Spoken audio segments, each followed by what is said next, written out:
BBC বাংলার সাক্ষাৎকারে আপনাদের স্বাগতম। আজ আমাদের সাথে যিনি রয়েছেন তিনি বাংলাদেশের রাজনীতির সবচেয়ে আলোচিত ব্যক্তিত্ব। দীর্ঘ ১৭ বছর নির্বাসনে থেকেও তিনি বাংলাদেশের প্রধান একটি রাজনৈতিক দলকে নেতৃত্ব দিয়ে গেছেন এবং বাংলাদেশের রাজনীতিতে সবসময়ই একজন গুরুত্বপূর্ণ চরিত্র হিসেবে থেকেছেন। ২০০৮ সালে নির্বাসনে যাবার পর এই প্রথম তিনি গণমাধ্যমের মুখোমুখি হয়েছেন। আমাদের সাথে রয়েছেন বিএনপির ভারপ্রাপ্ত চেয়ারম্যান তারেক রহমান। বিবিসি বাংলার সাক্ষাৎকারে আপনাদের সাথে রয়েছি আমি মীর সাব্বির, আমার সাথে রয়েছেন সহকর্মী কাদির কল্লোল। তারেক রহমান, আপনাকে অনেক ধন্যবাদ বিবিসি বাংলার সাথে যোগ দেবার জন্য। আপনাদেরকে অনেক ধন্যবাদ আমাকে কথা বলার সুযোগ করে দেওয়ার জন্য। প্রথমে জানতে চাই আপনি কেমন আছেন, আপনার সময় কেমন যাচ্ছে? আলহামদুলিল্লাহ, আমি শারীরিকভাবে ভালো আছি। সময় তো স্বাভাবিকভাবে ব্যস্তই যাচ্ছে সময়। ফিজিক্যালি হয়তো আমি এই দেশে আছি, বাট মন মানসিকতা সবকিছু মিলিয়ে তো আমি গত ১৭ বছর ধরে বাংলাদেশেই রয়ে গিয়েছি। আমরা এমন একটা সময় আপনার সাথে কথা বলছি যখন বাংলাদেশ ইতিহাসে একটা গুরুত্বপূর্ণ সন্ধিক্ষণে দাঁড়িয়ে আছে বললে ভুল বলা হবে না। ২০২৪ সালে একটা ঐতিহাসিক গণ অভ্যুত্থানের মধ্য দিয়ে আওয়ামী লীগ সরকারের দেড় দশকের শাসনের অবসান হয়েছে।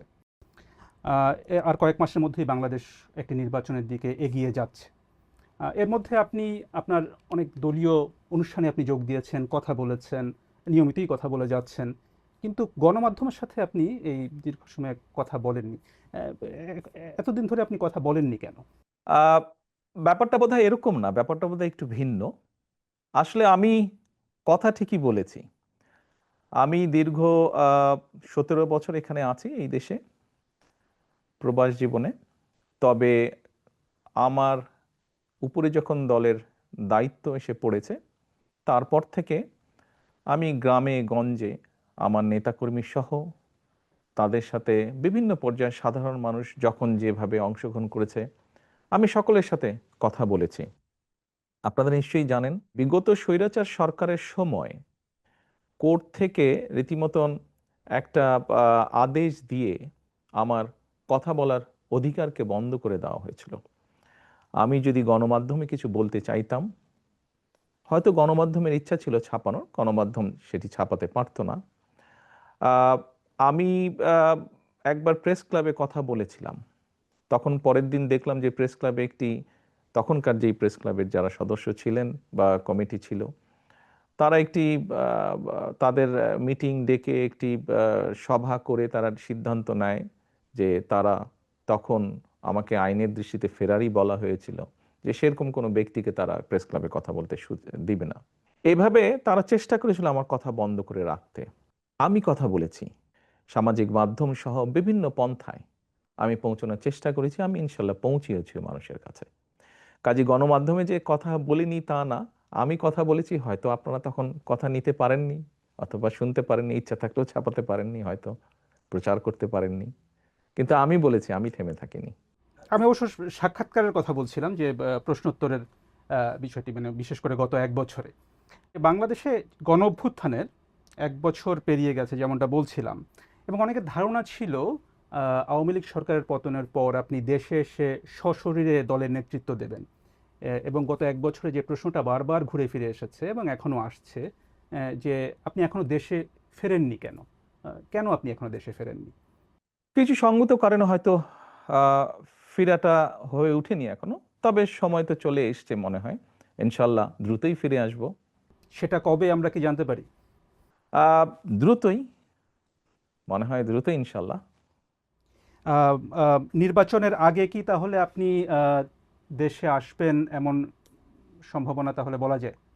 রাজনীতি যখন করি, আমি একজন রাজনৈতিক কর্মী হিসেবে স্বাভাবিক নির্বাচনের সাথে রাজনৈতিক দল রাজনৈতিক কর্মীর একটি ওতপ্রোত সম্পর্ক।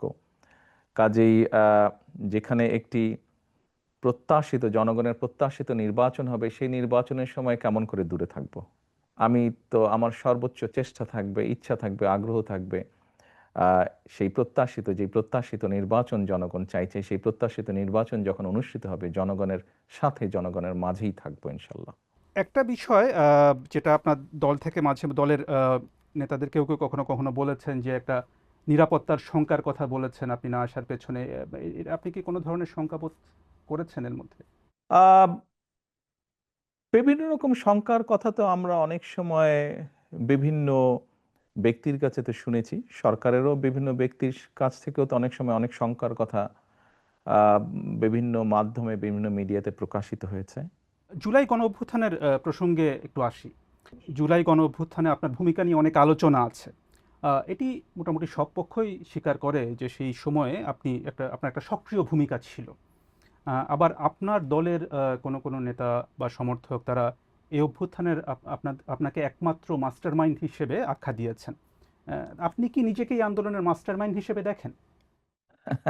না, আমি অবশ্যই এই জুলাই আন্দোলনে আমি কখনোই মাস্টার মাইন্ড হিসেবে দেখি না।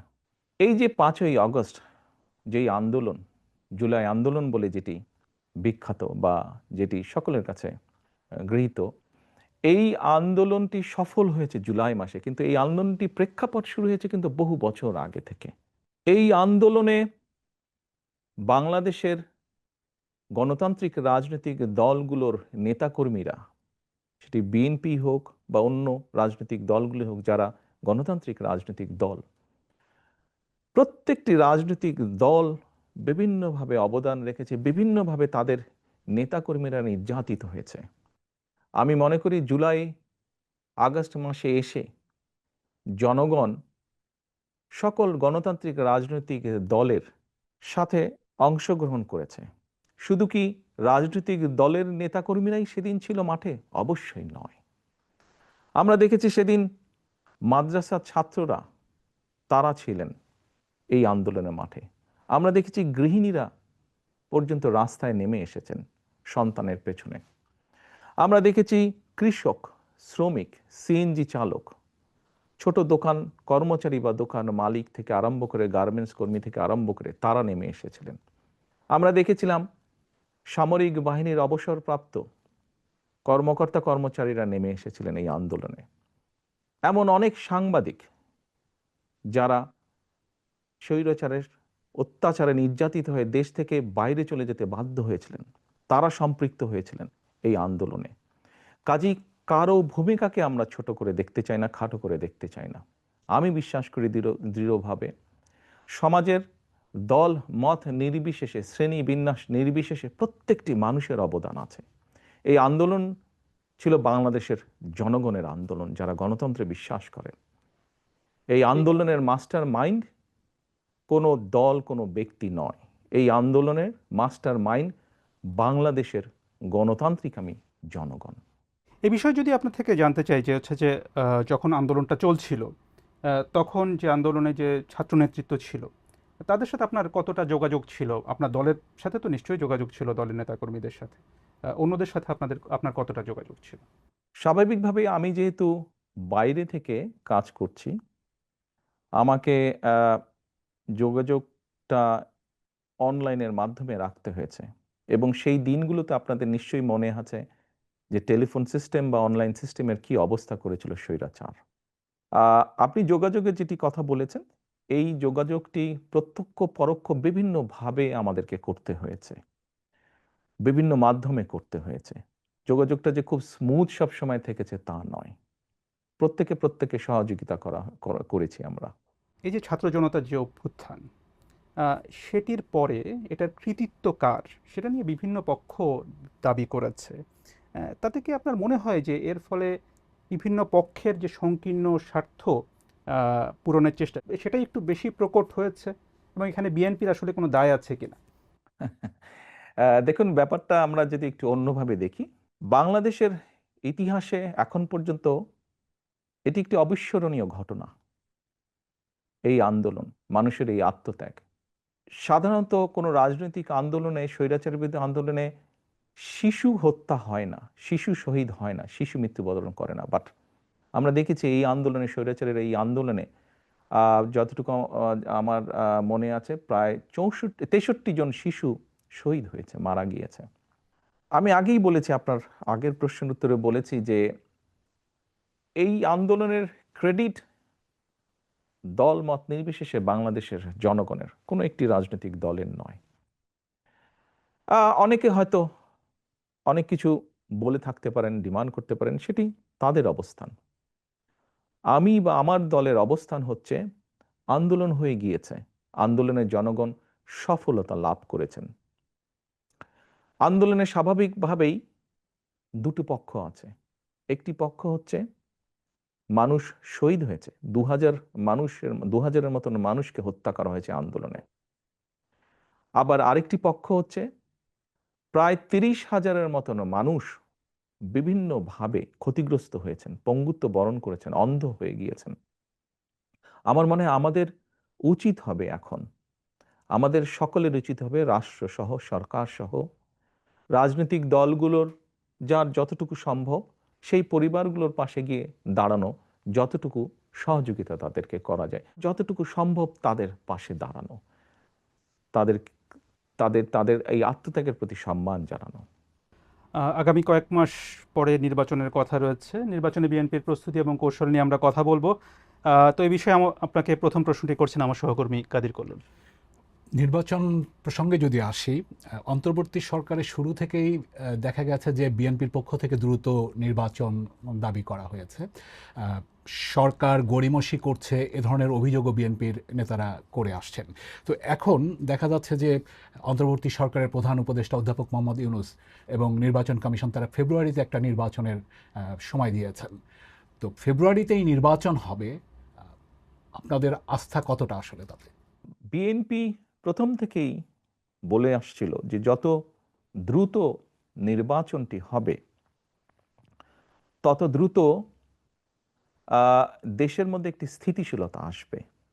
দেখুন, বাংলাদেশের মানুষ গত 17 বছর যাবৎ তাদের রাজনৈতিক অধিকার যেমন তাদের কাছ থেকে কেড়ে নেওয়া হয়েছিল, তাদেরকে তাদের অর্থনৈতিক সমৃদ্ধি থেকেও বঞ্চিত করা হয়েছিল, যার ফলশ্রুতিতে আমরা সমাজে অনেকগুলো পর্যায়ক্রমিকভাবে স্পিল ওভার ইফেক্ট বলতে যা বোঝায় অনেকগুলো খারাপ লক্ষণ দেখেছি।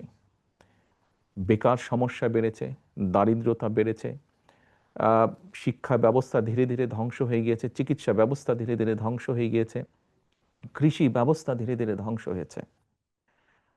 আমরা সেজন্যই বলেছিলাম যে যত দ্রুত নির্বাচন হবে, যত দ্রুত দেশের মালিক যারা অর্থাৎ জনগণ, তাদের কাছে যখন সেই অধিকার ফিরিয়ে দেওয়া হবে, তারা যখন সিদ্ধান্ত নেবে, অর্থাৎ দেশের মালিক যখন সিদ্ধান্ত নেবে দেশ কারা কিভাবে পরিচালিত করবে, তত দ্রুত দেশে স্থিতিশীলতা ফিরে আসবে। কারণ প্রকৃতভাবে নির্বাচিত একটি সরকার অবশ্যই জনগণের যেই চাওয়া, অর্থাৎ জনগণ যেভাবে চায় সেই বিষয়গুলোকে তারা অ্যাড্রেস করবে।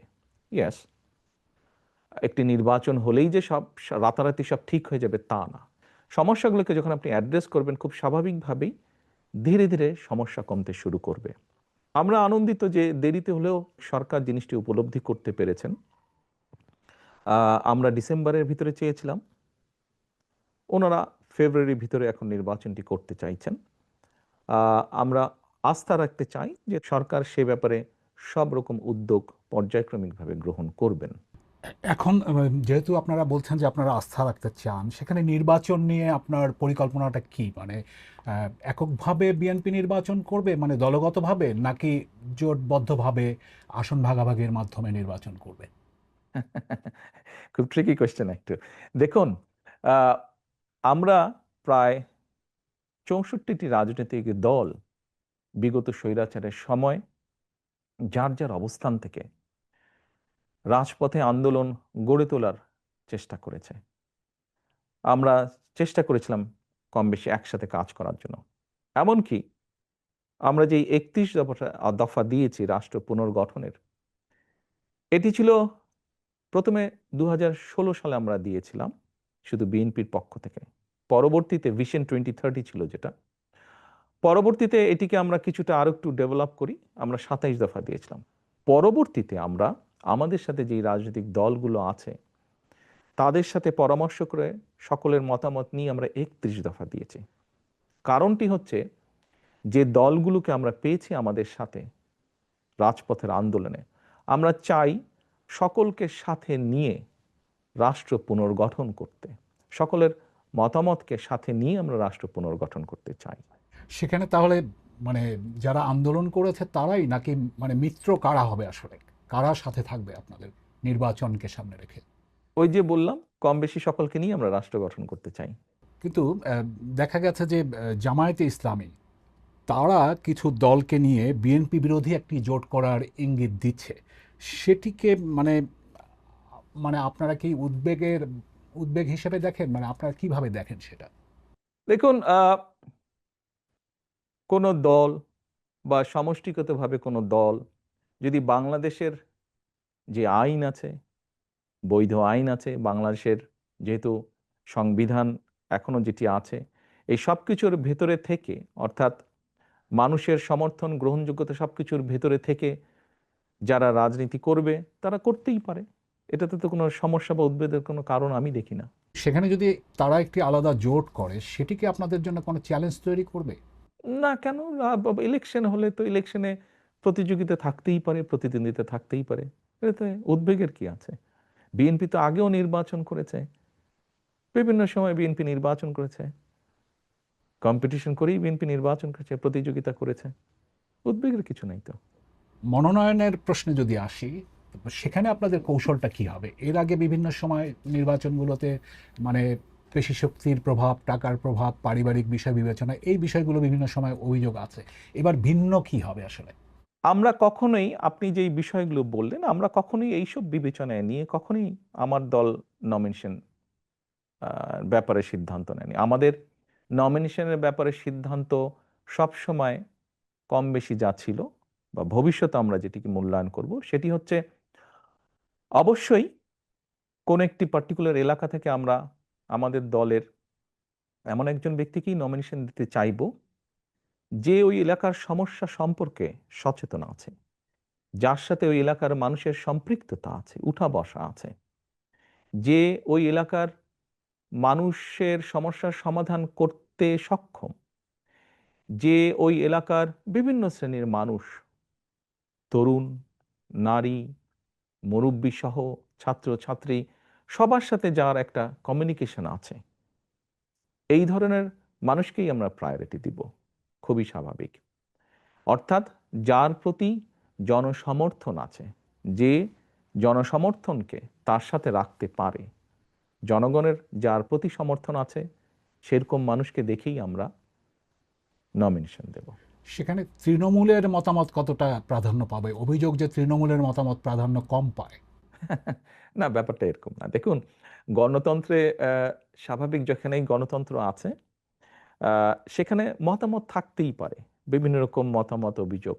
হয়তো এক জায়গায় 50 জন আছে, 50 জনের মধ্যে 30 জন একটি কথা বলছে, 15 জন একটি কথা বলছে, বাকি সংখ্যক ব্যক্তি আরেকটি কথা বলছে। তাহলে আপনি কি বলবেন যে মতামত না হচ্ছে? না, না। স্বাভাবিকভাবেই যেখানে আমরা মেজরিটির যেটা মতামত পাবো এলাকার মানুষের কম বেশি, আমরা তো আমাদের মতন করে খোঁজ করছি, সেটি তৃণমূলই হোক বা সেটি সাধারণ মানুষের হোক। এখানে একটি বিষয় উল্লেখযোগ্য, আহ, আমরা কিন্তু দলের নেতৃত্ব নির্বাচন করছি না।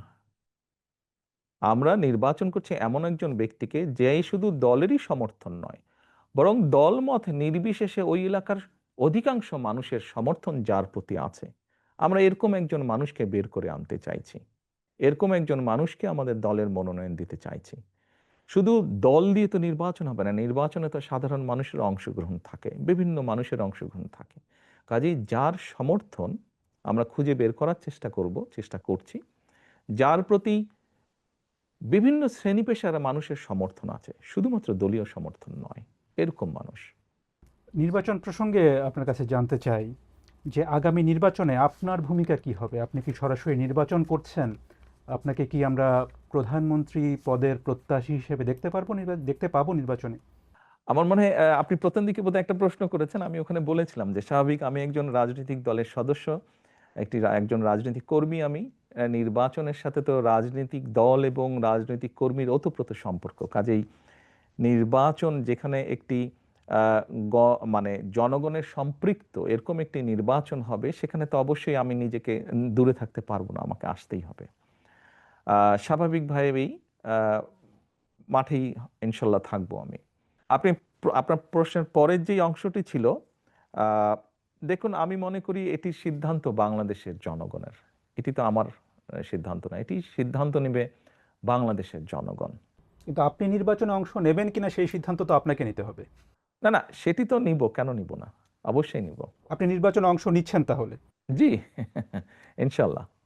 অর্থাৎ আপনি বিএনপি যদি ক্ষমতায় আসে বা নির্বাচনে অংশ নেয়, সেক্ষেত্রে প্রধানমন্ত্রী পদের প্রত্যাশী হিসাবে আমরা তারেক রহমানকে দেখতে পাবো, সেটা আমরা নিশ্চিতভাবে বলতে পারি, এটির সিদ্ধান্ত তো বাংলাদেশের জনগণের। বিএনপির পক্ষ থেকে। সেক্ষেত্রে তো এটি দল সিদ্ধান্ত নেবে, দল কিভাবে করবে এটি তো দলের সিদ্ধান্ত।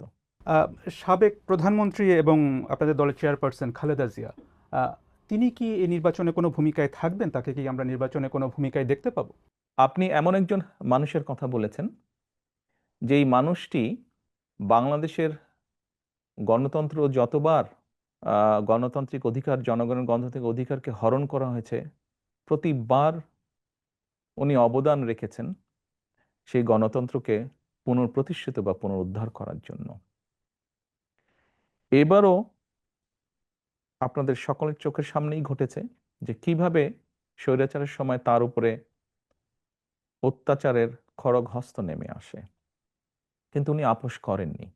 এরকম একজন ব্যক্তি আজ অসুস্থ, এবং কেন, কিভাবে উনি শারীরিকভাবে অসুস্থ হলেন, তাকে মিথ্যে মামলায় জড়িয়ে তাকে জেলখানায় নিয়ে যাওয়া হলো। আমরা দেখেছিলাম একজন সুস্থ মানুষ গিয়েছেন, কিন্তু যখন বেরিয়ে এসেছেন একজন অসুস্থ মানুষ বেরিয়ে এসেছেন, তাকে চিকিৎসার সুযোগ থেকেও বঞ্চিত করা হয়েছে। এই সবগুলো ঘটনা দেশবাসী জানেন। তারপরেও যে মানুষটির এত বড় অবদান রয়েছে বাংলাদেশের গণতন্ত্রকে প্রতিষ্ঠিত করার, আমি সেই দলের একজন কর্মী হিসাবে বিশ্বাস করি বা বিশ্বাস করতে চাই, গণতন্ত্রকে পুনঃপ্রতিষ্ঠিত করার প্রথম পদক্ষেপ হিসাবে যেই প্রত্যাশিত, জনপ্রত্যাশিত যে নির্বাচনটি অনুষ্ঠিত হতে যাচ্ছে, ওনার শারীরিক সক্ষমতা যদি অ্যালাউ করে ওনাকে, নিশ্চয়ই উনি কিছু না কিছু ভূমিকা রাখবেন। সেটা কি নির্বাচনে অংশগ্রহণ হতে পারে? এইটি আমি এখনো বলতে পারছি না। আমি মাত্রই বললাম যে ওনার শারীরিক ফিজিক্যাল এবিলিটির উপরে বিষয়টি কিছুটা হলেও নির্ভর করছে। এ প্রসঙ্গে প্রশ্ন চলে আসে বিএনপির ভবিষ্যৎ নেতৃত্ব নিয়ে। আপনার বাবা সাবেক প্রেসিডেন্ট জিয়াউর রহমান বিএনপি প্রতিষ্ঠা করেছিলেন। আপনার মা সাবেক প্রধানমন্ত্রী খালেদা জিয়া, তিনি 4 দশক বিএনপির নেতৃত্ব দিয়েছেন। আম, এখন আপনি বিএনপির নেতৃত্বে রয়েছেন, কার্যত দলের নেতৃত্বে রয়েছেন আপনি। বিএনপির ভবিষ্যৎ নেতৃত্বে পরিবারের প্রভাব কতটা থাকে? দেখুন, বিষয়টিকে আমি একটু তাহলে অন্যভাবে উপস্থাপন করি। সব রকম সকলের মতামতের প্রতি শ্রদ্ধা রেখেই আমি বলতে চাইছি। দেখুন, একজন চিকিৎসকের সন্তান যখন চিকিৎসক হয়, তখন সে ভালোও করে, সে খারাপও করে। একজন লয়ারের সন্তানও দেখা যায় যে অনেক সময় বাবা মায়ের মতন ভালো লয়ার হয় অথবা হয় না। রাজনীতিবিদদের ক্ষেত্রে অনেকের সন্তান পলিটিক্সে এসেছে। সবাই কি ভালো করেছে? সবাই ভালো করেনি। কেউ কেউ করেছে, কেউ কেউ করতে পারেনি ভালো। আপনি যদি আমাকে ইঙ্গিত করে থাকেন, তাহলে এভাবে আমি বলবো যে দেখুন, আমরা দেখেছি বাংলাদেশের মতন দেশে রাজনীতি যারা করেন, বিগত 17 বছরে দেখেছি, তার আগেও আমরা দেখেছি রাজনীতিবিদরা রাজনীতি করতে গিয়ে বিভিন্নভাবে হ্যারাসমেন্টের শিকার হন, মিথ্যে মামলার শিকার হন। আমাদের বহু নেতাকর্মী শারীরিক নির্যাতনের শিকার হয়েছে, জেল জুলুম খেটেছে, ঘর বাড়ি ভেঙে দেওয়া হয়েছে। যেই কয়টা উদাহরণ দিলাম আমি মাত্র, আপনি কি বলতে পারবেন এর কোনোটার মধ্যে দিয়ে আমি যাইনি? এর প্রতিটার ভেতর দিয়ে আমি গিয়েছি, প্রত্যেকটা স্তর পার করে এসেছি। আমি শারীরিকভাবে নির্যাতিত হয়েছি, যেই নির্যাতনের চিহ্ন এখনো কখনো কখনো আমাকে সহ্য করতে হয়। জেল জুলুম খেটেছি আমি, বিভিন্নভাবে মিথ্যা অপপ্রচারের শিকার হয়েছি আমি। সবকিছুর ভিতর দিয়ে আমি পেরিয়ে এসেছি। কাজেই এই জন্য এই কথাগুলো আমি বললাম যে রাজনীতি পরিবারীকরণ হয় না, এটি সমর্থনের ভিত্তিতে হয়। কাজেই যে অর্গানাইজ করে জনগণকে ঐক্যবদ্ধ করে, দলকে ঐক্যবদ্ধ করে সামনে এগিয়ে যেতে পারবে, সে এগিয়ে যেতে পারবে। কেউ যদি এগিয়ে যেতে না পারে তাহলে সে এগিয়ে যেতে পারবে না। সময় পরিস্থিতি সবকিছু প্রমাণ করে দিবে, বলবে। আপনার স্ত্রী বা কন্যা বা আপনার পরিবারে যারা আছেন তারা রাজনীতিতে আসবেন কিনা এটা নিয়ে কিন্তু ব্যাপক আলোচনা আছে, আলোচনা হয় কিন্তু রাজনীতিতে। তো এ ধরনের কি কোনো সম্ভাবনা আছে বা তারা আগ্রহী কিনা রাজনীতিতে আসার ব্যাপারে? আমি ওই যে বললাম সময় পরিস্থিতি বলে দিবে ওটা। একটু আবার আপনাদের নির্বাচন সরকারের দিকে যাই। বিএনপি সর্বশেষ সরকারে ছিল 2001 থেকে 2006 সালের মধ্যে। এর প্রায় 19 বছর পরে বিএনপির সামনে আবার একটা সরকার গঠনের সুযোগ তৈরি হয়েছে। এবং সেই তখনকার যে বিএনপি আর এখনকার যে বিএনপি, এই দুটোর মধ্যে পার্থক্যটা আপনি কোথায় কি বলবেন যে পার্থক্য কি? এই 19 বছরে আমরা বাংলাদেশ বলি বা পুরা বিশ্ব বলি, অনেক কিছু পরিবর্তিত হয়েছে। সমাজ ব্যবস্থা পরিবর্তিত হয়েছে, অর্থনৈতিক ব্যবস্থা পরিবর্তিত হয়েছে। দুটো বড় বড় জিনিসের বোধহয় পরিবর্তন হয়েছে। একটি হচ্ছে কোভিডের ভিতর দিয়ে পুরো বিশ্ব গিয়েছে। এই কোভিড বিভিন্নভাবে আমাদের অনেক কিছু চিন্তা ভাবনা মনোজগৎ চেঞ্জ করেছে। ঠিক একইভাবে যদি আরেকটি বিষয় আমরা দেখি, এই যে আপনার সাথে আমি কথা বলছি অনলাইনে, এই যে আইটি বা সোশ্যাল মিডিয়া, এই পুরা বিষয়টা কিন্তু মানুষের মনোজগৎকে ভিন্নভাবে ভিন্ন রকম করেছে।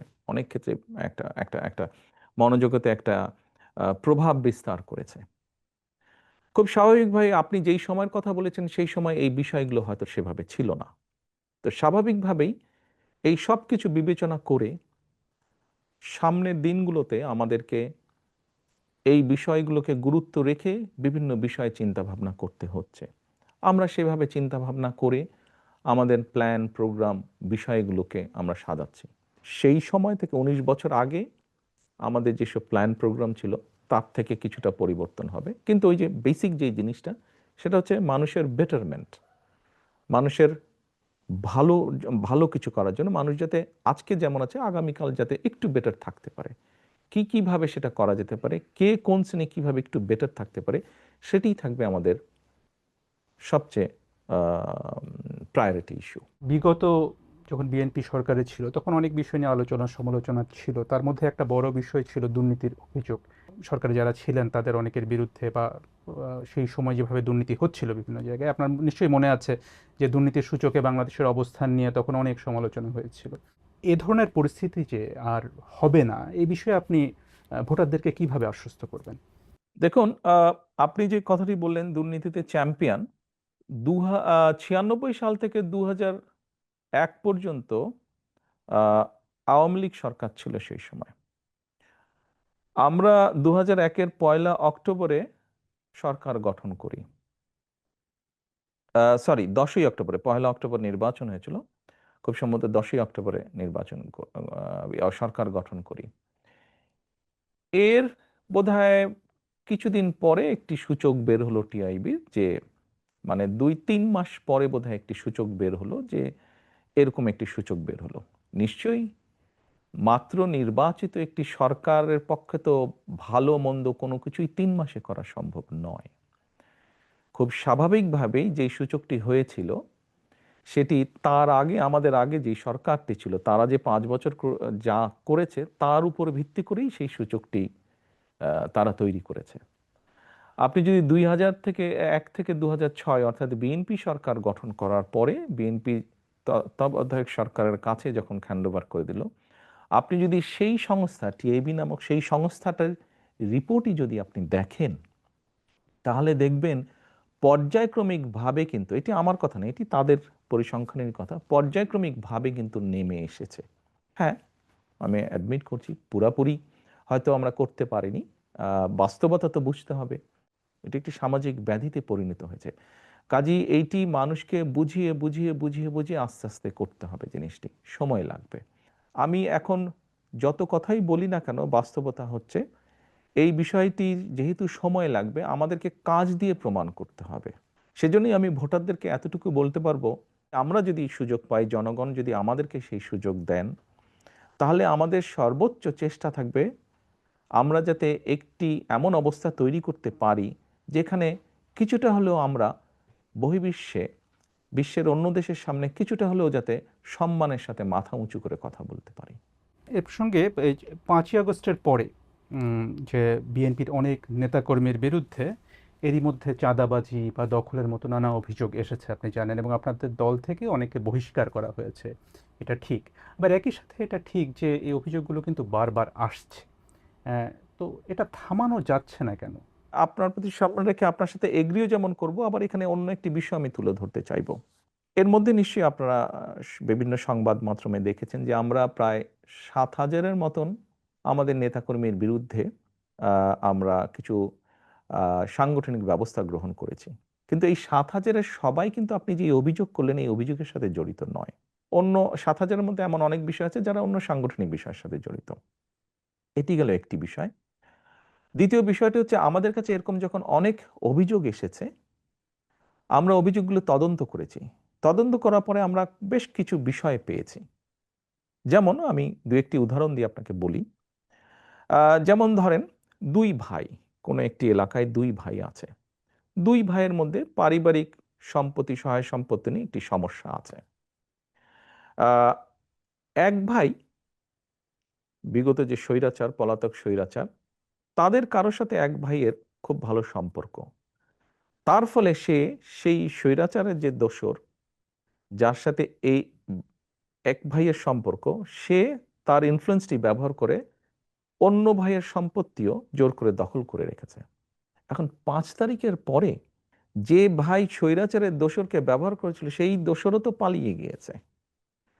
তো স্বাভাবিকভাবেই সেই ভাই এখন আর শেল্টার পাচ্ছে না। তো অন্য যার সম্পত্তি জোর করে রেখে দিয়েছিল অন্য ভাইটি, সেই অন্য ভাইটি স্বাভাবিকভাবে তার হক আদায় করতে গিয়েছে বা হক বুঝে নিতে গিয়েছে। এখন অ্যাক্সিডেন্টলি বা ইনসিডেন্টলি যে ভাই এতদিন ভাবে বঞ্চিত ছিল সম্পত্তি থেকে, সেই ভাই বিএনপি করে, বিএনপির কোনো একজন কর্মী বা স্ট্রং সমর্থক বা নেতা যেটাই হোক, চাপিয়ে দিল, অভিযোগ তুলে দিল অন্যজন যে বিএনপি দখল করতে গেছে, বিএনপির নেতাকর্মী দখল করতে। এরকম ঘটনা আমরা প্রচুর পেয়েছি। আবার আরেকটি আমি উদাহরণ দেই, যা সত্য, যা বাস্তব। স্বৈরাচারের সময় আমাদের সারা বাংলাদেশে আমাদের প্রায় 50 লক্ষের বেশি নেতাকর্মীর নামে বিভিন্ন রকম গায়েবী মিথ্যে মামলা দেওয়া হয়েছিল। আমাদের বহু নেতাকর্মী তাদের ঘর বাড়িতে থাকতে পারতো না, তাদেরকে বিভিন্নভাবে পালিয়ে থাকতে হতো, বিভিন্নভাবে সরে থাকতে হতো। এই সুযোগে স্বৈরাচার তাদের ব্যবসা বাণিজ্য, দোকান পাট, ঘর বাড়ি, জমি জমা, পুকুর দখল করে নিয়েছিল। 5 তারিখে যখন স্বৈরাচার পলাতক হয়ে গিয়েছে, পালিয়ে গিয়েছে, তখন স্বৈরাচারের যারা দখল করেছে তারাও সাথে সাথে পালিয়ে গিয়েছে। স্বাভাবিকভাবেই আমাদের নেতাকর্মীরা তাদের নিজেদের যেগুলি বৈধ সম্পত্তি, পৈতৃক সম্পত্তি, সেগুলো আবার ফিরে পেতে গিয়েছে। তখন আবার কিছু সংখ্যক লোক প্রচার করেছে যে বিএনপির লোকজন দখল করতে গিয়েছে। এরকম ঘটনা প্রচুর ঘটেছে। আপনি যেই কথাটি বললেন সেরকমও কিছু ঘটেছে ঘটনা, এবং সে কারণেই আমরা আমাদের অবস্থান থেকে ব্যবস্থা গ্রহণ করেছি। তবে এখানে আমার একটি প্রশ্ন আছে, যে প্রশ্নটি আমরা পাবলিকলিও করেছি। দেখুন, আমরা একটি রাজনৈতিক দল, কিছু ঘটনা ঘটেছে, আমরা অস্বীকার করছি না। ঘটেছে, যেমন আমরা ব্যবস্থা নিয়েছি তাদের বিরুদ্ধে, যতটুকু আমরা জেনেছি, যতটুকু আমরা তদন্তের পরে পেয়েছি, যখন সত্যতা পেয়েছি আমরা ব্যবস্থা নিয়েছি। কিন্তু পুলিশিং করা তো আমাদের কাজ না। রাজনৈতিক দলের কাজ অবশ্যই পুলিশিং করা না। আমাদের প্রশ্ন হচ্ছে, আমরা কখনো বলিনি সরকারকে যে অমুককে ধরতে পারবো না, তমুককে ধরতে পারবো না, এই করতে পারবে না, ওই কথা আমরা কিন্তু কখনো বলিনি। আমাদের বক্তব্য হচ্ছে, যাদের কাজ পুলিশিং করা, তারা কেন তাদের কাজটি করছে না, তারা কেন তাদের কাজে ব্যর্থ, এটি আমাদের প্রশ্ন। তার মানে এখানে সরকারের একটা ব্যর্থতা আছে। অবশ্যই, আমি তো আগেই বলছি, পুলিশিং তো রাজনৈতিক দলের কাজ না, পুলিশিং করার দায়িত্ব সরকারের। অর্থাৎ আমরা ধরে নিতে পারি যে আপনারা যদি সরকার গঠন করেন, সেক্ষেত্রে আপনার দলের নেতাকর্মী বা আপনার দলের নামে কোনো চাঁদাবাজি বা দখল এ ধরনের কিছু হলে তারা কেউ সেটা করতে পারবে না, কারণ তখন যেহেতু আপনারা সরকারে থাকবেন। ইয়াস, পুলিশ পুলিশের কাজ করবে, আইন শৃঙ্খলা বাহিনী আইন শৃঙ্খলার কাজ করবে। আমার দলের কোনো নেতাকর্মী বিএনপি ইনশাল্লাহ সরকার গঠন করলে আমার দলের কোনো নেতাকর্মী তখনও যদি এরকম কোনো অনৈতিক কাজে সম্পৃক্ত হয়, আমরা দলের অবস্থান থেকে তার বিরুদ্ধে অবস্থান নিব, দলের তার পক্ষে থাকবে না দলের অবস্থান। এবং দেশের আইন অনুযায়ী দেশের আইন শৃঙ্খলা রক্ষা করার দায়িত্ব যাদের আইন শৃঙ্খলা বাহিনী, তারা তাদের কাজ করবে। সিম্পল, এখানে দুই দুই চারের মতন ব্যাপার। আমি একটু ডাকসু নির্বাচনের প্রশ্নে আসি। সাম্প্রতিক সময়ে ডাকসু নির্বাচনের ফলাফল ব্যাপক আলোচনা চলছে রাজনীতিতে এখনো। এর ফলাফলে দেখা গেছে যে বিএনপি সমর্থক ছাত্রদল তাদের চেয়ে বেশ বড় ব্যবধানে ছাত্র শিবির সমর্থিত প্যানেল জয়ী হয়েছে। আপনি কিভাবে দেখেন এই ফলাফলটাকে আসলে?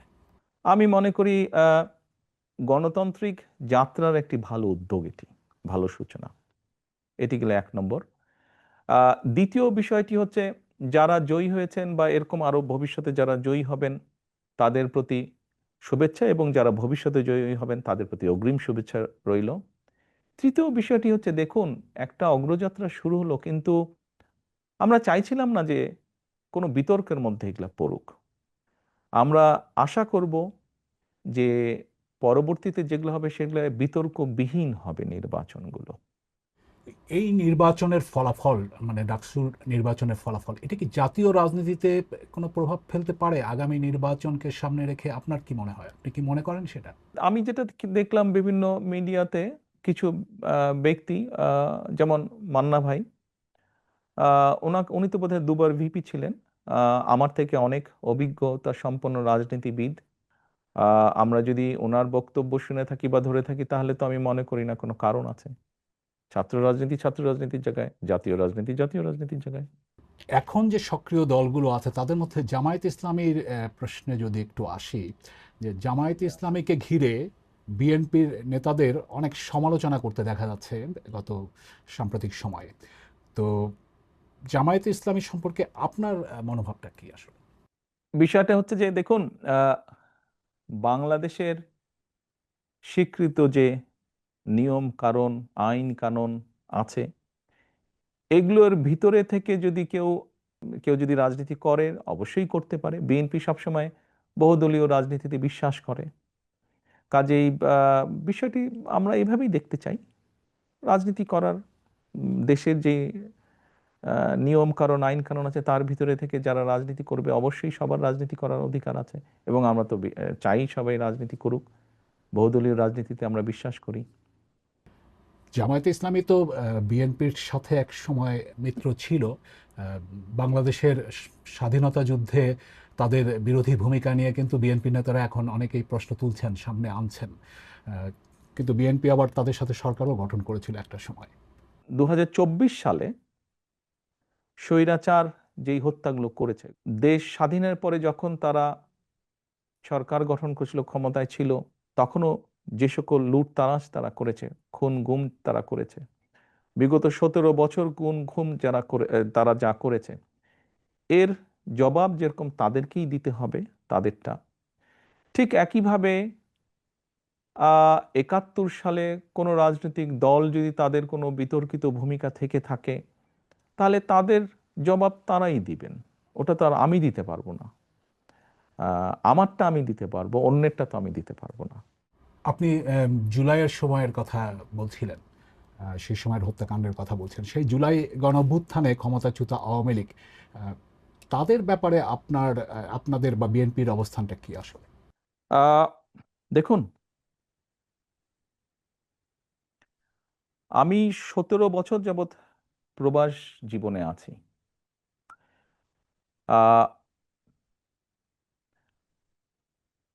111 তথাকথিত 111 সরকারের সময় যেই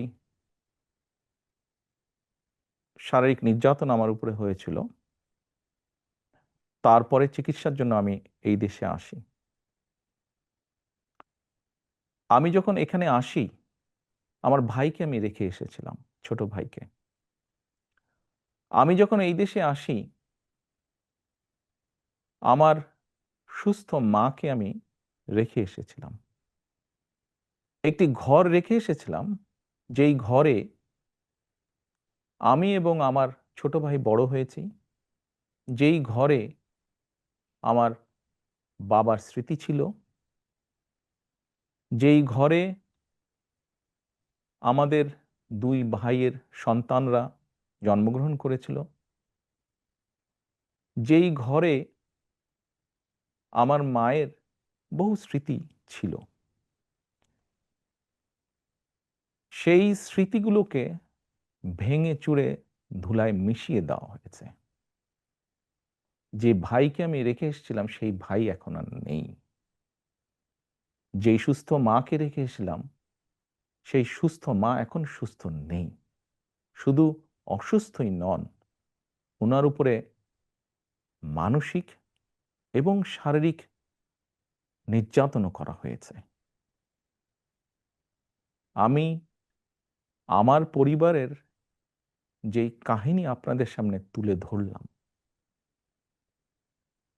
এটিকে আপনারা কাহিনী বলুন বা সংগ্রাম বলুন, যেটাই বলুন না কেন, এটি শুধু আমার কাহিনী না বা আমার পরিবারের কাহিনী না।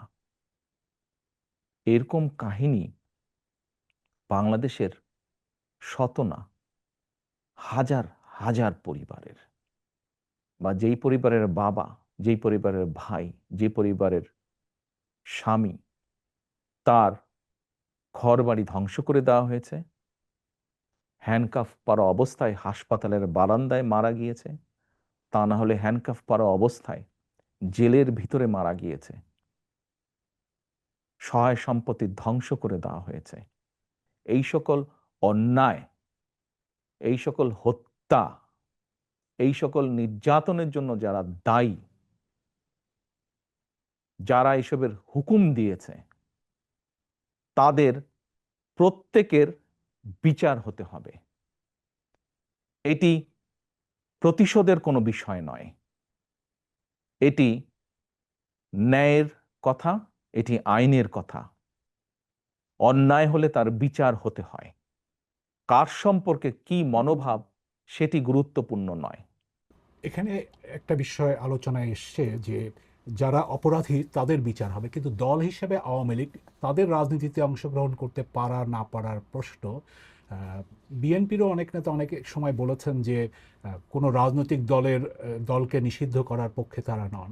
তো এখন নির্বাচনও সামনে আসছে, ফলে আওয়ামী লীগ রাজনীতি করতে পারবে কি পারবে না সেই ধরনের একটা প্রশ্ন আসে। তো সেই জায়গাটাতে বিএনপির কি অবস্থানটা হতে পারে? দল হিসাবে তারা যদি অন্যায় করে থাকে তাহলে দেশের আইন অনুযায়ী তার বিচার হবে, দেশের আইন সিদ্ধান্ত নেবে। তার মানে এটা আদালতের বিষয় বলে মনে করছেন? দল হিসাবে যদি অন্যায় হয়ে থাকে তাহলে তাই হবে। সোজা কথায় অন্যায়কারীর বিচার হতে হবে, তো সেটি ব্যক্তি হোক, সেটি দলই হোক। যারা জুলুম করেছে তাদের তো বিচার হতে হবে, সেটি ব্যক্তিও হতে পারে, সেটি দলও হতে পারে। আপনি ব্যক্তিগতভাবে কি মনে করেন, আওয়ামী লীগের কি বাংলাদেশের রাজনীতিতে থাকা উচিত নাকি না? আমার মনে হয় আপনার কোনো কোনো প্রশ্নের উত্তরে আমি মনে হয় বলেছিলাম যে আমরা রাজনীতি করি জনগণের জন্য। আমরা বিভিন্ন সময় আমরা বিশ্বাস করি এবং বিভিন্ন সময় আমরা বলিও, আমরা বিএনপি আমরা যারা করি আমরা বলিও যে আমাদের রাজনৈতিক সমকল ক্ষমতার উৎস জনগণ। আমি দৃঢ়ভাবে বিশ্বাস করি এবং বিশ্বাস করতে চাই, যে দলের ব্যক্তিরা বা যে দল মানুষ হত্যা করে, মানুষ গুম করে, মানুষ খুন করে, দেশের মানুষের অর্থ সম্পদ লুটপাট করে বিদেশে পাচার করে, জনগণ তাদেরকে সমর্থন করতে পারে বলে আমি মনে করি না। জনগণ যদি সমর্থন না করে কোনো রাজনৈতিক দল বা রাজনৈতিক সংগঠনকে, তাদের টিকে থাকার তো কোনো কারণ আমি দেখি না। যেহেতু জনগণের শক্তিতে আমরা বিশ্বাস করি, জনগণের সিদ্ধান্তে আমরা বিশ্বাস করি, জনগণের সিদ্ধান্তের উপরে আমরা আস্থা রাখতে চাই, এই বিষয়ের সবচেয়ে বড় বিচারক আমি মনে করি জনগণ। বিএনপির ভারপ্রাপ্ত চেয়ারম্যান তারেক রহমানের সাথে বিবিসি বাংলার সাক্ষাৎকারের এটি ছিল প্রথম পর্ব। দ্বিতীয় পর্বটি পেতে নজর রাখুন বিবিসি নিউজ বাংলার ইউটিউব চ্যানেল এবং ফেসবুক পাতায়।